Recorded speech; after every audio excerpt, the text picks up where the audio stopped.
Du mouvement donc dans la crise que traverse le logement molenbeekois. Un responsable des ressources humaines vient d'être engagé par la direction pour une durée de 6 mois, histoire d'apaiser les esprits. L'audit, qui était sorti sur cette société de logement et qui avait révélé d'importants dysfonctionnements, n'en finit pas de faire des vagues. Un contrôleur devrait d'ailleurs être prochainement recruté. Mais cet après-midi, c'est la SLRB, la Société du logement régional bruxellois et qui a la tutelle sur le foyer, qui était sur la sellette en commission du logement. Devant les parlementaires bruxellois, Yves Lemens, son président, a tenté de défendre son bilan devant des commissaires au final peu convaincus.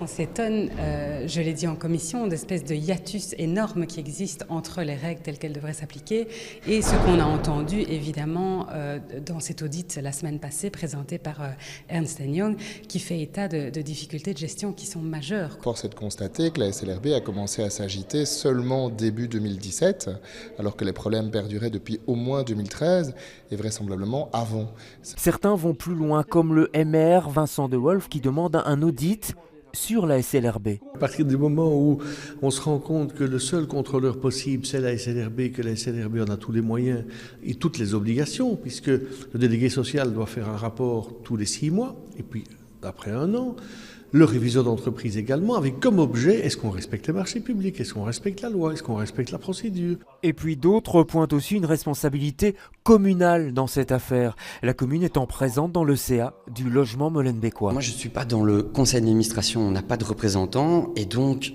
je voulais connaître la responsabilité, le lien qu'il y a avec la société de logement. Parce que parfois les gens se disent mais comment ça se fait que le logement molenbeekois et la commune n'ont pas de lien?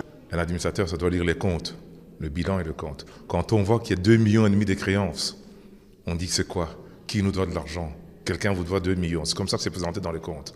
Eh ben, d'abord les administrateurs, la commune. Et certaines communes n'ont pas conscience que les logements sociaux, ils sont des principaux actionnaires. Et ça tombe bien, la suite c'est la semaine prochaine avec le CA du logement molenbeekois.